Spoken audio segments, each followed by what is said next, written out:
sura ya 10 mstari wa 31 inatufundisha, utasoma kwa wakati wako, inatufundisha tu kwamba yote tunayoyafanya, tunayokula, tunayokunywa, tunayosoma, kazi tunazozifanya na kila kitu yote ni kwa utukufu wa Mungu. Bwana Yesu asifiwe sana. Kwa hiyo tambua kwamba kusudi la kuumbwa kwako ni kwa ajili ya utukufu wa Mungu. Yesu asifiwe sana. Unachokula, unaingiza nini ndani yako? Tambua unaingiza nini kwenye hekalu la Bwana. Mayai za kupewa za bure, unavuga utukufu wa Mungu kwa sababu ya zawadi za shetani ambazo watu wake zawadi za bure. Yesu asifiwe sana. Bwana Yesu asifiwe sana. Lakini pia kwenye ile Zaburi ya 106, Zaburi ya 106 mstari wa kwanza mpaka wa 8, ukitaka kuisoma usome yote, lakini ukazie zaidi ile mstari wa 8. Ule mstari wa 8 unatukumbusha watu duniani kwa ajili ya jina la Bwana. Mstari wa 8 unatukumbusha watu duniani kwa ajili ya Bwana. Kwa hiyo tambua kusudi la kuumbwa kwako ni kwa ajili ya Bwana, aweze kutumia jinsi ulionayo ya kike, aweze kufanya kazi katika ufalme wake hapa duniani. Ni kwa sababu Mungu hawezi yeye mwenyewe kama yeye akajua au kumaanisha kusudi la wewe binti uwepo duniani ni ili kurejesha sura ya Mungu. Ni ili kurejesha sura ya Mungu katika bustani ya Edeni. Bwana Yesu asifiwe sana. Ni wewe umekuja duniani ili kurejesha sura ya Mungu katika bustani ya Edeni. Ile sura ambayo babu zetu Adam na Eva walipoteza, lakini kupitia Kristo Yesu tumepewa kibali cha kurejesha image au sura ya Mungu hapa duniani. Bwana Yesu asifiwe sana. Ni wewe kutambua binti wako na kutambua kama binti ni hazina. Bwana Yesu asifiwe sana. Kutambua kama binti ni hazina. Kama mwanamke umezaliwa mwanamke kwa sababu Mungu anategemea kupitia mwanamke shetani akanyaga kwa kisigino chako. Lakini Mungu anatarajia kwamba wamefanya vitu vya zamani. Bwana Yesu asifiwe sana. Kama mwanamke kusudi la kuumbwa kwako, wewe ni hazina ya Bwana kwa sababu ndani ya tumbo lako Mungu amefanya vitu vya zamani kubwa sana. Tambua maudhui ya mama yake, Mama Samia na mama yake. Bwana Yesu asifiwe sana. Trump na mama yake. Kwa mwanamke mmoja Bwana akashia baraka na katika vitu vyetu. Bwana Yesu asifiwe sana. Kwa hivyo mwanamke mtazame kama hazina ya Bwana. Hivi tunajua wasanii na Mungu sana hazina yake ndipo moyo wake ulipo. Kwa hiyo ndani ya hazina yako ya tumbo ndipo moyo wa Mungu ulipo. Bwana Yesu asifiwe sana. Mungu anataka kama hazina kwa sababu anataka hazina. Anachukua atakachopata kutokomeza sababu ya Mungu duniani.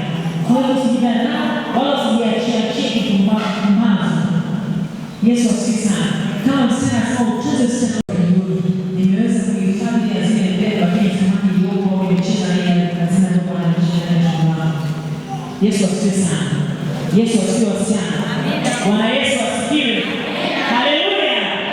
Haleluya. Kwa hiyo tunataka kama hazina ya Bwana utuze hazina kwa uaminifu kwa sababu Bwana anakushia wewe kuwa msichana. Lakini pia kama hazina tunda gani ipeleke habari ya Yesu kwa Bwana mkosi. Yesu asifiwe sana. Kwa sababu tuko karibu sana kwa tunaanza kusikia wimbo wa Yesu karibu kurudi, anasudia zaidi karibu kurudi. Kwa nafasi ambazo kwa anakupa, jitahidi kwa mwaka mzima katika lengo la wewe. Weka lengo la Bwana. Natamani mwaka 2025 naona kuisha iwe ni mahubiri injili ya watu 10. Watu 10 tuwe mahubiri injili na wao wanakumbuka waambie Yesu maisha. Haijalishi kama baada ya Mungu atarudi nyuma, na mimi ni lengo langu kwa kutimiza lengo hili na Mungu atakuwa haki kelele kwa kuelekea. Kwa sababu neno limetimizwa kitaanza ile lengo shetani na nguvu. Yesu asifiwe sana. Bwana Yesu asifiwe sana. Sana tunayofanya wa Mungu. Bali jambo lingine ni bicha ninatambua kumfanya Mungu kuweza kuzaa matunda. Kama utakuta na anasubiri chini. Yesu asifiwe sana. Lakini pia ungana na wengine na wale Yesu kwa upendo. Mungu anataka kuwa na fellowship na wewe. Mungu anataka uone moyo wa kutafuta uso wake kupitia neno lake, moyo wa maombi. Ili akishaona kama wanawake Biblia ndio sana tuwapotaka wanawake nao. Unaweza kuuliza hata swali ambalo liko nje ya masomo tutakayofundisha, litapata majibu. Bwana Yesu asifiwe. Linahusu mahusiano, linahusu sio nini, wewe liandae swali. Andika swali, baadaye tutakusanya hivyo vikaratasi mtakapokuwa mmeandika maswali. Yesu asifiwe sana. Wewe usiandike jina lako. Wewe uliuliza kwenye maisha yako kwamba labda nipate majibu leo kwenye hii semina.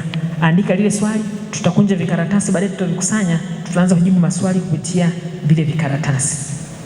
Bwana Yesu asifiwe. Hapo ndio itakuwa rahisi kwetu kugusa mahali ambapo hatujapaongelea kwenye mafundisho. Bwana Yesu asifiwe sana. Basi nachukua yani yao ndio nawapenda mimi ili tuwaingizie vitu ndani yao, ili baadaye wawe kina mama bora, strong mothers. Haleluya! Mama mzuri anatengenezwa, haibuki tu. Mimi nataka mume mzuri, huyo mume mzuri anatengenezwa. Nataka mke mzuri, mke bora anatengenezwa. Unafikia naota tu kama uyoga anatokea? Hapana, anatengenezwa. Kwa hiyo ili uwe mama bora, strong mama. Wengine hapa mtakuwa mama wachungaji kama mimi. Haleluya! Unatengenezwa, unafundishwa, unakalishwa, ndipo unaweza kuwa mama bora, mama kutegemewa. Bwana Yesu asifiwe sana. Kwa hiyo kitu kizuri chote kinatengenezwa. Kwa hiyo yote anayependa mafundisho na kujifunza, hakika atakuwa bora sana sana sana. Bwana Yesu asifiwe. Amen. Mwalimu aliyepita hapa, huyu ni rafiki yangu sana. Hizi semina huwa tunafundisha naye. Semina za wasichana huwa tunaandaa sema kongamano la wasichana, makongamano ya wamama. Mungu ameweka hicho kitu ndani yetu. Haleluya. Kwa hiyo tunawafundisha wamama, tunawafundisha wasichana, tunawafundisha vijana, hata na wababa. Haleluya. Wote tunawafundisha sababu Mungu ameweka hicho kitu ndani yetu, na hakika ametuunganisha sana katika utumishi. Haleluya. Nampenda sana. Haleluya. Alikuwa akitufundisha somo la kujitambua. Sisi kama wasichana, jamani, ni lazima tujitambue. Ni somo la msingi na la muhimu sana. Ujitambue wewe, thamani yako, yaani unajivalue wewe mwenyewe. Haleluya. Unaweza ukajipandisha thamani na ukajishusha thamani wewe mwenyewe. Lakini Mungu alipomuumba mwanamke, Mungu aliumba ni kitu chema. Mungu alikuwa anamtegemea mno mwanamke. Yaani ndio maana amempa majukumu makubwa na mazito. Mwanamke ndio amepewa majukumu na makubwa na mazito kuliko mwanaume. Haleluya. Kwa sababu nini? Mungu amemwamini. Amesema mwanamke huyu hakika anaweza kuleta uzao kwenye hii dunia. Mwanamke huyu anaweza kumleta hapa. Si mwanamke ni dhaifu, si mwanamke dhaifu, si imefanya vitu gani? Hawajui moyo wa Mungu kumtengeneza mwanamke. Mwanamke ni mtu imara, ni mtu strong. Mwanamke anaweza kupita kwenye moto, anaweza kupita kwenye madhabahu, anasema niko tu sawa, akatabasamu. Haleluya. Mwanamke anaweza kuchukuliana na changamoto kwa kila namna na akatoboa. Umeona mwanamke yeye mwanamke akakimbia akaacha mtoto wake 6 mechi kaondoka. Jamani, katika 100 yuko huyu mmoja. Haleluya. Mungu amemwamini mwanamke. Mwanamke atapambana, atalisha watoto wake 7 mpaka watakuwa.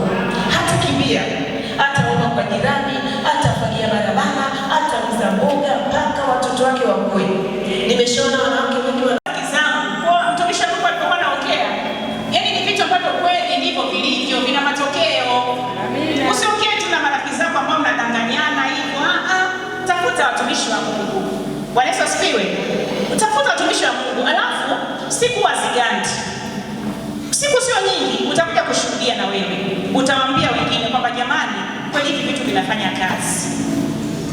Bwana Yesu asifiwe.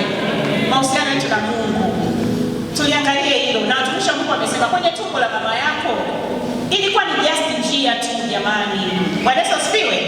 Mungu ndio anasema kabla sijakuumba katika tumbo la mama yako nilifanyaje? Nilikujua. Kwenye tumbo la mama yako ulipita tu njia. Wewe ni wa Mungu. Bwana Yesu asifiwe. So unatakiwa maintain mahusiano yako na yule Mungu ambaye alikujua hata kabla wazazi wako hawajajua atazaliwa mtoto wa namna gani. Bwana Yesu asifiwe. Maintain mahusiano yako na Mungu aliyekuumba wewe mwanamke jamani. Yeye ndiye aliyependa. Bwana Yesu asifiwe. Yeye ndiye aliyeamua. Jina Bwana litunze. Bwana Yesu asifiwe sana. Ninawapenda sana. Yaani ningetamani niongee mno, lakini ngoja niongeze kitu kingine kabla sijawakaribisha praise. Kuna mtu mmoja alikuwa anashuhudia the way alipokuwa ni mchawi alikuwa anakaribia kufika nusu ya dunia. Aliokoka, anayempenda Mungu. Tena ni yale maisha yake tu, anasema maisha ya utakatifu ya yule binti ndio aliyomtoa yule mtu kwenye uchawi. Na anasema sio yeye tu, yule binti maisha yake yalisababisha wachawi wengine 5 wakubwa. Binti wa miaka 19. Jiangalie wewe ndugu yangu, wewe ni hazina binti yangu mzuri iliyeko hapa. Bwana Yesu asifiwe. Usijidharau. watumishi wa Mungu wamesema usijishushe thamani. Mungu anakuthamini. Mungu ana makusudi na wewe kukuleta duniani. Bwana Yesu asifiwe. Wewe ni habari njema ya dunia. Jina Bwana libarikiwe. Wewe ni habari njema ya dunia. Wewe ni chumvi, wewe ni nuru ya dunia. Bwana Yesu asifiwe. Kuna story ya yule binti ambaye alichukuliwa utumwani, alichukuliwa kama mtumwa akaenda kwa Nama. Bwana Yesu asifiwe. Akachukuliwa utumwa toka kwao, akapelekwa wapi? Akachukua kama mateka, akaenda kutumika kwenye nyumba ya Nama. Nadhani wengi tunaijua story. Tumeambiwa tusome Biblia jamani. Biblia ni nzuri. Bwana Yesu asifiwe. Tusome sana Biblia. Alipofika kule, hakusita kumtambulisha Mungu wake. Hakusema mimi ni mtumwa, niko hivi basi ngoja nikae kimya. No. Akasema light kama Bwana wangu angekutana kuna nabii yuko kule kwetu, si ndio? Angemponya ukoma wake. Na kweli yule bwana akaponya ukoma. Chanzo alikuwa ni nini? Ni yule binti ambaye amechukuliwa ameenda kwenye ile nyumba. Kwa binti, wewe ni habari njema. Ni habari njema. Usijidharau mazingira unayopitia ungesema kwanza wamenichukua mimi ni mtumwa niko natumika huko. Si ndio? Unakuta hata mabinti wengi labda wanaosaidia kazi, mimi si niko hapa tu kwanza nafanya kazi, mimi hivyo, umeona? Lakini hapana. Kumbe kama una Mungu ndani yako unaweza kubadilisha hata ile nyumba, Mungu akakutumia kufanya vitu vikubwa. Kwa hiyo tusijidharau watumishi wa Bwana, tusidharau mabinti zetu. Mungu wa mbingu na nchi atubariki. Amen. Karibu Grace.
Sawa, ni mdogo ni masuala ya kifedha za mwilini.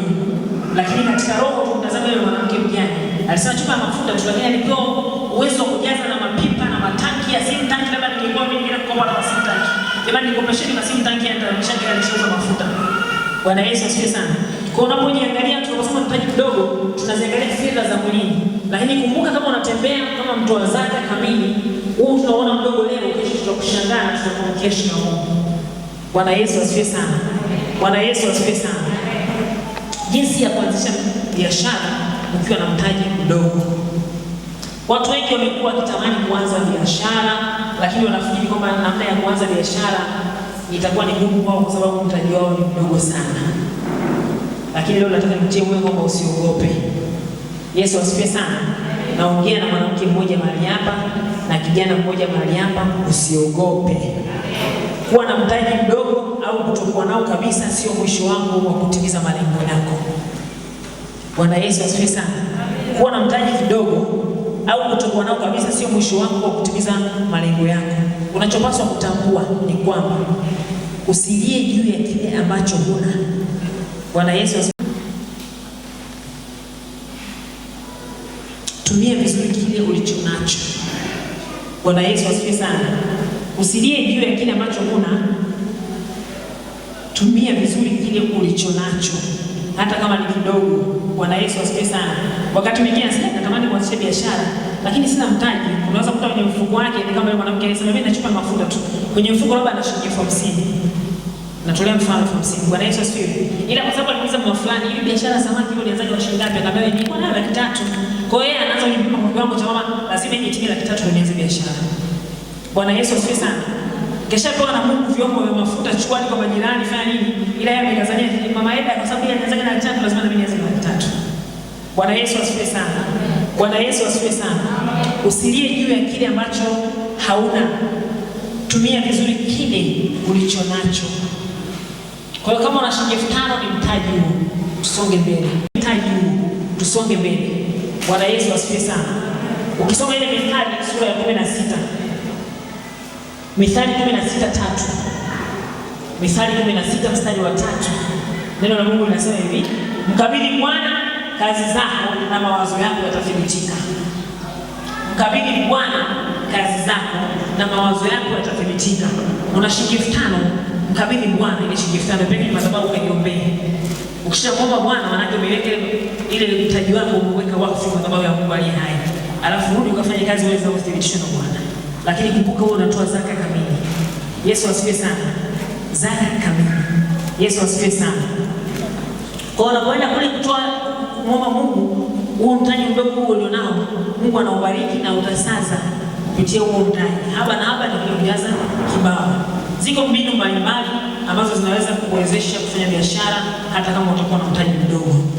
Ziko mbinu mbalimbali ambazo zinaweza kukuwezesha kufanya biashara hata kama una mtaji mdogo. Napozungumza kwa habari ya mtaji mdogo, kwa yule mama anaweza kunielewa kwa mazingira kama nyumbani, kwa mwanafunzi unaweza kutoka kwenye mgumu unapata na chuo.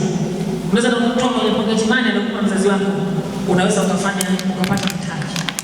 Nikitoa mfano, mtoto wangu mimi anasoma hivyo form 1 na wavulana wawili na msichana mmoja. Yule mdogo ana miaka 12 mwaka wa 1993 anaingia form 2. Sasa wanapotoka nyumbani, yeye na kaka yake anaenda kuingia form 3. Huwa naomba kwa mtimani leo sawa kabisa, simpunje na mmoja. Tena naomba mbele yao wote. Kama wewe umepata 20,000 na wewe umepata 20,000 jamani, simeona mama yangu sina hela ile ndio hiyo. Huwa nakubaliana mimi wanaondoka na shuleni. Yule wa kiume anaweza kupiga na simu kesho, mama nimeshiwa hela. Bwana Yesu asifiwe sana. Huyu wa kike Mungu ni mwema sana. Juzi amekuja baada ya likizo alikuja. Pocket money sawa sana na kaka ile simu tukatuma hela nyingine.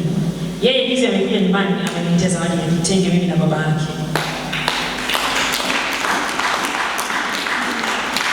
Bwana Yesu asifiwe sana. Mungu ulipata wapi hela? Kwa sababu mimi pocket money nilikupa sana ya kaka yako, lakini alinipigia simu akaniomba fedha nyongeza. Wewe uomba fedha nyongeza lakini nashangaa unakuja na kitenge. Imekuwaje? Kwa sababu na nyakati tunaweza kufurahi kwa shetani amewekeza na mbegu zake. Nikaanza kumhoji imekuwaje mwanangu, naomba kujua. Akaniambia mama, kwenye matumizi ya shule nje ya chakula mara nyingi tunakula maandazi. Tunakula ubuyu, karanga. Bwana Yesu asifiwe sana. Akasasa pia napoondoka nilimngania sana mama. Bwana Yesu asifiwe sana. Jambo la pili akasema mama, ilikuwa wakati fulani wenzangu wakienda kununua vitu.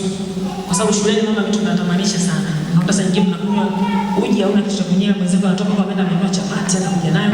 Maana watoto wetu jamani wanasoma shule ambazo watoto wanakuwa pocket money kwa utofauti. Yeye ananiambia mama, una rafiki yangu huwa anakuja na 300 pocket money. Bwana Yesu asifiwe. Kwa hiyo anasema yeye huyo yani anaweza kumwagiza matron au nani wanaenda wanakuchukia kwa chips kitimoto, wanaenda wanafanya nini sasa? Mtoto asipojifunza kujitambua anaanza kutamani vipi kitimoto na vichips anavyoagiza mwenzake. Akikutana tu na kishawishi mbaya ametoka kufundisha mtumishi wa Mungu na mambo ya mahusiano, mwingine anaingia kwenye mahusiano tu kwa sababu anatamani tukula chips na kitimoto. Bwana Yesu asifiwe sana. Akasema mimi mama huwa simwangaliaje mtu. Nikiona watu wameanza kula na vitu vyao na hama ile sehemu waliokaa wanaokula vitu vyao. Bwana Yesu asifiwe sana. Na sio kwamba nashindwa kumpa mtoto wangu pocket money nyingi sana na mama. Bwana Yesu asifiwe sana. Wakati mimi nasoma shule ya msingi, nyumbani kwetu tulikuwa na gari. Lakini mama yangu alisema hakuna mtoto atakayepelekwa shule na gari, nitatembea kwa miguu. Yesu asifiwe sana. Na tulitembea mpaka tukamaliza darasa la 7. Na gari lilikuwa nyumbani. Lakini sasa hivi namshukuru Mungu kwa ajili ya mama ashatangulia mbele za haki, kwa sababu najua funzo aliloachilia na mimi nataka kulipanda ile mbegu kwa watoto wangu pia. Bwana Yesu asifiwe sana. Kwa mtoto wangu simpi pocket money extra, sio kwa sababu sina uwezo wa kumpa hizo pocket money extra, lakini najiuliza najenga nini na kumpa hela za ziada. alafu anajifunza nini? Kwa sababu leo unapojisifia hapa kwa uwezo wa Mungu anaweza kufanya bajeti ya pesa ndogo. Maana kesho yule akiwa mama ataocheka wakati ujao. Bwana Yesu asifiwe sana. Kesho akiwa mama huyu atakuwa ni mwanamke anaocheka wakati ujao. Yesu asifiwe sana. Na kaka yake sasa anaanza kuiwa. Safari hii likizo hiyo likizo naongelea ilikuwa hii likizo safari hii kaja na kitenge. Likizo nyingine anakuja na change ya pocket money. Kaka yake alikuwa na change pia na huyo mmoja na change. Yaani mama sio ndio ngoja hivi anaanza kukatoka nenda chumbani anaanza kukasirika. Ushakichea chukua mama. Watu walikuwa wenzio. Sasa safari hii kaja na change. Hakujua mwanzo anaanza na kitenge kaja na change. Kwa naye nikamwenzi kwa kile alichofanya mwanangu pamoja na change. Jina la Bwana libarikiwe. Amen. Bwana Yesu asifiwe sana. Kwa sababu mama wewe change langu nataka niwe wewe. Na design fanya wewe naipenda sana. Nimesave. Bwana Yesu asifiwe sana. Sasa tayari ameshaanza kujipanga. Tutashona, mimi nitashona gauni na baba atashona shati na tutamkumbuka maisha yetu yote. Kwamba kwenye umri wa miaka 12 tumewahi kuvalishwa na mtoto wa miaka 12. Amen. Bwana Yesu asifiwe sana. Amen. Mama kazi anamfahamu mtoto. Nimeshangaa kusikia wengi hapa hawana Biblia. Wangapi wana Biblia? Wenye Biblia naomba onyeshe mkono juu. Sio ya kuazima, ya kwako. Sio ya mama au ya babu ya bibi na yako. Bwana Yesu awabariki sana. Wangapi wanashusha mikono? Wangapi wana simu? Wenye simu naomba onyeshe mikono. Wengine wanakuja Yesu anakuona wao sema kwa Biblia. Bwana Yesu asifiwe sana. Sasa tathmini, simu na Biblia ni kitu gani kinachoongeza thamani katika maisha yako? Kati ya simu na Biblia ni nini kinaongeza thamani maishani mwako? Jiulize tu hata ukikaa peke yako yule muda wa upweke na Bwana. Jiulize hivi mimi kati ya simu na Bwana Yesu asifiwe sana. Huyo mtoto wangu akija nimsema akiwa na miaka 9 alinunua Biblia yake kwa fedha yake mwenyewe. Hizi ni shule ya msingi. Kapewa 500 kabana 100. Kapewa ngapi kabana 100. Kapewa ngapi kabana 50. Siku ya siku kaja nyumbani baba. Mimi natamani kupata Biblia, hela yangu imefika shilingi 20 hapa. Nimeduduliza kwenye pocket money. Babake anasema mwanangu, yani na top hapo sasa hivi ukapata Biblia. Sisubiri hata ndio kusanya television ya 50. Yesu asifiwe sana. Akaenda kanisani akatoa ushuhuda mbele kanisa zima akasema mshukuru Mungu kwa sababu nimemiliki Biblia yangu mwenyewe. Bwana Yesu asifiwe sana. Bwana Yesu asifiwe sana. Nakupa ushuhuda ili binti mmoja mahali hapa utiwe nguvu kwamba kama aliweza anaweza na nini na wewe ushinde kwa sababu gani? Yesu asifiwe sana. Yesu asifiwe sana. Tujitie moyo, tutafute fahamu wa Mungu au utafuti kwa ile mama. Lazima kujikana nafsi kwa mambo fulani fulani ili maisha yasonge mbele katika Kristo. Sasa tunaangalia jinsi ya kufanya biashara ukiwa na mtaji mdogo, na nikasema sasa tunaangalia ziko mbinu mbalimbali. Tutazame mbinu ambazo zinaweza zikakuwezesha kufanya biashara kama utakuwa na mtaji mdogo. Nilienda kwa mtoto kwa sababu mfano wangu nataka kusema hivi, ile hela aliyonunua kitenge angeitunza ni mtaji tayari wa biashara wake. Imefika shilingi 1000. Nilimuuliza kitenge ununua shilingi ngapi? Akasema nilinunua shilingi 18,000. Ndio vitenge vya mtelezo. Bwana Yesu asifiwe. Akasema nilinunua shilingi 18,000 kwa mattress nilikuwa nauza kwa walimu. Na mimi nikamwomba nichagulie kimoja kizuri nikakichukua. Kwa maana hiyo kama angeamua kama mimi nirudi nyumbani na kufanya biashara, leo hashindi kuanza biashara. Mwingine nikisema mtaji atakiwa mdogo na labda naongea na wamama. Naongea na mwanamke yeyote aliyeko ndani ya jengo. Bwana Yesu asifiwe. Bwana Yesu asifiwe. Mwanamke awaye yote anaweza kuanza biashara hata akiwa na mtaji mdogo. Ni namna gani amejitambua na ufahamu wake unajiconnect na mahusiano mazuri na Mungu, naye Mungu hutoa miongozo kwake. Jambo la kwanza, unatakiwa kuwa mbunifu. Unatakiwa kuwa mbunifu. Moja kati ya mambo ambayo yatakusaidia sana kwenye kuanza biashara ukiwa na mtaji mdogo, jambo la kwanza ni ubunifu. Jambo la kwanza ni ubunifu, na kwa njia ya ubunifu utaweza kushinda biashara na bidhaa zilizoko sokoni kwa urahisi zaidi. Katika tunaposema ufanye ubunifu, fanya mambo yafuatayo ili msije kufanya ubunifu kwenye mtaji mdogo ulionao. Fanya mambo yafuatayo katika ubunifu. Jambo la kwanza, chagua wazo la biashara kwanza. Chagua wazo la biashara lile ambalo unalipenda wewe na unaona kwamba biashara hii itaweza vyema. Chagua wazo la biashara unayoipenda wewe na unaona sasa hii biashara nitaweza kuifanya vyema. Ukishachagua hivyo, maana litakusaidia kukabiliana na changamoto zozote ambazo utakutana nazo kwenye biashara hiyo kwa ufasaha. Usikurupuke kwa sababu fulani anauza samaki na mimi nitaenda kuuza samaki. Fulani anauza mchele na mimi naenda kuuza mchele. Kwa sababu tunaenda kama fulani mchele anauzaje? Na mimi najimua na nika msamba, pale kama msamba kutoka vile basi na mimi nitatafuta trend yote. Mnajipanga watu wa mchele kwa watu 25 hapo hivi.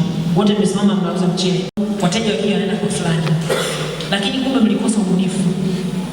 Kama yeye anauza mchele, wewe tafuta kutatua tatizo jingine. Wewe umetatua tatizo la mchele.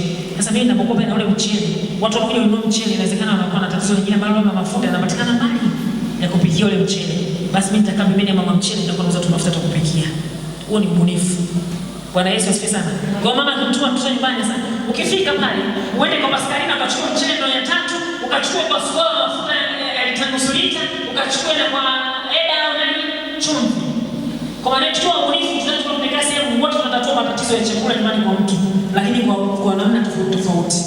Lakini anaenda kuchukua matikiti, na mimi naenda kuchukua matikiti. Anaenda kuchukua samaki na mimi yuko kwenye samaki. Bwana Yesu asifiwe. Ndio maana watu waliostaafu walio wengi mtajiwa wamekufa. Bwana Yesu asifiwe sana. Wastaafu wengi amesikiza maneno ya kuambiwa, akili za kujiongeza hazijafanyika, mtaji umekatika, anaanza kupata blood pressure na kisukari. Alisikia tuko mstaafu mwenyewe, mimi nimeona daladala, alinisaidia. Unaona yeye pale mwenyewe kama daladala. Asijue labda mwingine ana watoto wengine pia ambao wanamuongezea hela, labda kati anafanya biashara, sio mtaji wa hela ya kustaafu peke yake, anakumbuka tunaenda. Kama fulani ndio daladala, naende. Kuna baba mmoja anamjua kana naye kama daladala. Afa kutumia nyumbani mkunje nje kaweka konda na dereva pale anafanya kazi. Hivi naongea na yeye daladala 3 zote hana hata senti 5 nusu. Bwana Yesu asifiwe. Hata kuwa na blood pressure. Tuwe wabunifu. Yesu asifiwe sana. Tuwe wabunifu. Katika ubunifu, chagua wazo la biashara unayoipenda na ulisimamie vyema hiyo biashara. Na ujue namna ya kukabiliana na changamoto za kwenye biashara hiyo. Lakini jambo la pili, angalia tatizo. Hiyo tunaongelea pointi ya kwanza tu ya kuwa na ubunifu. Angalia tatizo au uhitaji uliopo. Angalia tatizo au uhitaji uliopo sasa ili utatue kwa bidhaa au kwa huduma yako. Kama nilivyosema, huyu anauza mchele, mafuta watu wanataka kupata dukani kwa mangi, bora ukutane na mafuta yako hapa. Bwana Yesu asifiwe sana.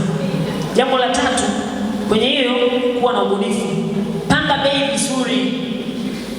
Panga bei vizuri. Yaani ni mambo ya kila siku ya maisha ya kawaida kabisa. Panga bei vizuri. Unaweza kuweka bei ambayo ni tofauti kidogo na bidhaa au huduma zingine zinazofanana na wewe pale. Bwana Yesu asifiwe sana. Kwa mfano nilisema mchele.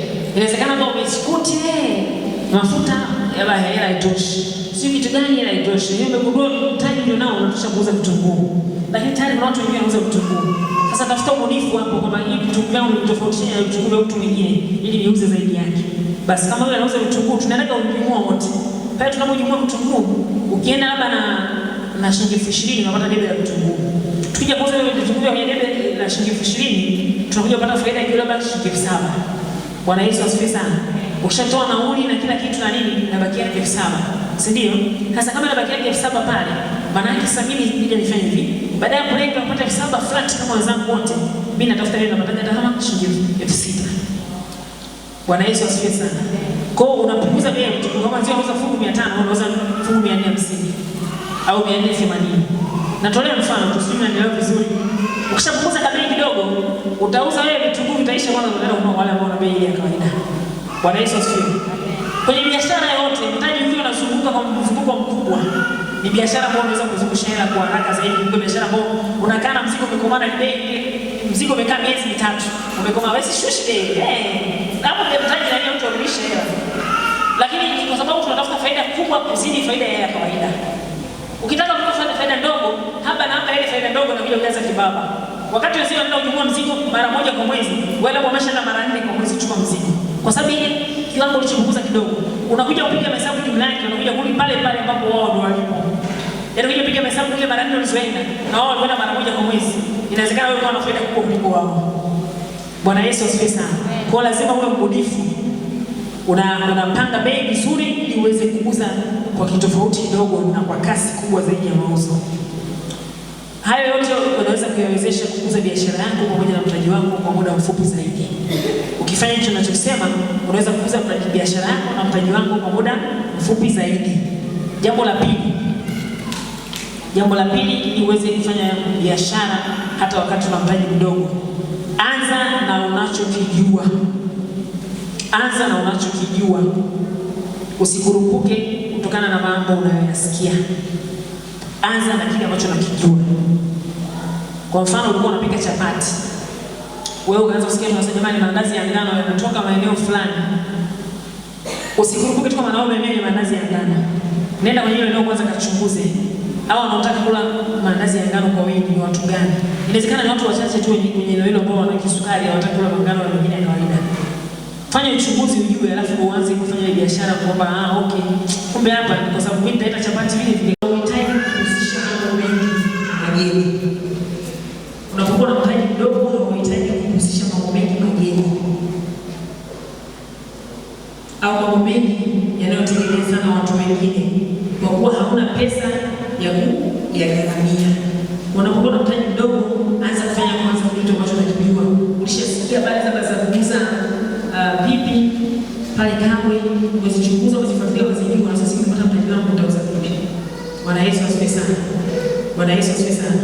Huyu mtoto wangu anasema alikuwa mtegi. Kuna shule moja alikuwa anasoma akachapa mwalimu kwa sababu alienda shuleni akajua shuleni kuna mtaji wa pipi. Akajua pipi akafunza shule polisi mpaka wale mjinga kwa pipi. Kaanza kuuza kwa pipi. Siku hiyo alikuwa anapata karatasi za pipi darasa.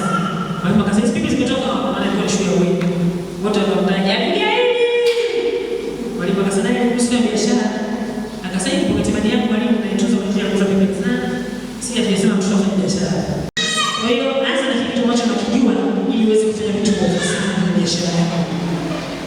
Unachotakiwa kutambua tu ni kwamba unapofanya kitu ambacho unakijua, huwa unakifanya kwa ubora zaidi. Ni kama vile nilitolea mfano wa masuala ya masomo mtule. Nikasema yale masomo unayopenda kuyasoma utayafanya kwa umahiri zaidi kuliko yale ambayo unalazimishwa na mzazi. Bwana Yesu asifiwe sana. Kwa unapofanya kitu ambacho unakijua, utakifanya kwa ubora zaidi, na pia kitakupunguzia gharama za ziada za kutafuta kile usichokijua kabisa. Bwana Yesu asifiwe sana. Bwana Yesu asifiwe. Haleluya. Jambo la tatu nataka nende haraka na sio rafiki sana ili mwenzangu aweze kusimama na somo lingine. Jambo la tatu, waambie watu unachokifanya. Waambie watu unachokifanya. Unapowaambia watu unachokifanya, itakuwezesha kupata wateja na kufahamika zaidi. Watu wakijua unachokifanya wanatamani kufahamu zaidi, ili itakuwezesha kupata wateja na kuongeza mtaji wako zaidi. Usiogope kueleza kuwa unafanya biashara. Mfano unauza mboga mboga, alafu naona hivi kanisani pia mama pale anauza mboga mboga watadharau. Lakini kumbe sehemu wale mama pale kanisani wote ni fursa kwako kwa kuja kununua mboga.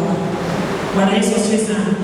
Waeleze watu wanachokifanya ili watu waweze kuunga mkono na waweze kutangaza pia kwa watu wengine. Kwa sababu huwezi kujua unayeongea naye atakuwa ni nani kwenye biashara yako.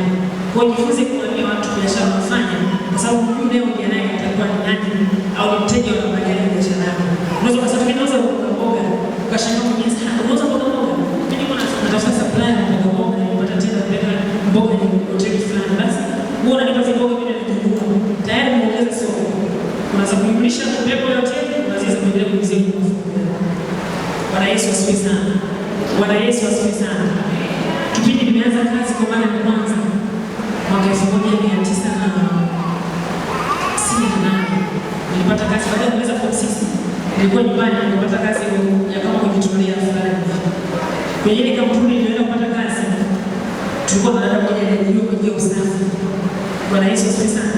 Yeye alikuwa pale kwa ajili ya usafi. Alikuwa anaitwa Zubeda. Dada yeye alikuwa anachukulia biashara ya matunda. Alikuwa anauza matunda ambayo matunda alitambulisha, alikuwa anasambaza sana matunda.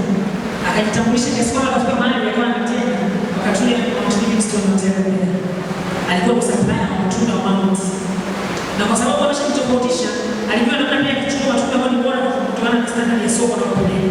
Kwa hiyo alikuwa na matunda yake soko mjini pale. Wateja maalum ambao wanachukua matunda kwa hao tu, sio watu wengine. Kuna wengine wanaenda kununua mzigo, na mzigo huo kwa wao wanachukua. Bwana Yesu asifiwe sana. Sasa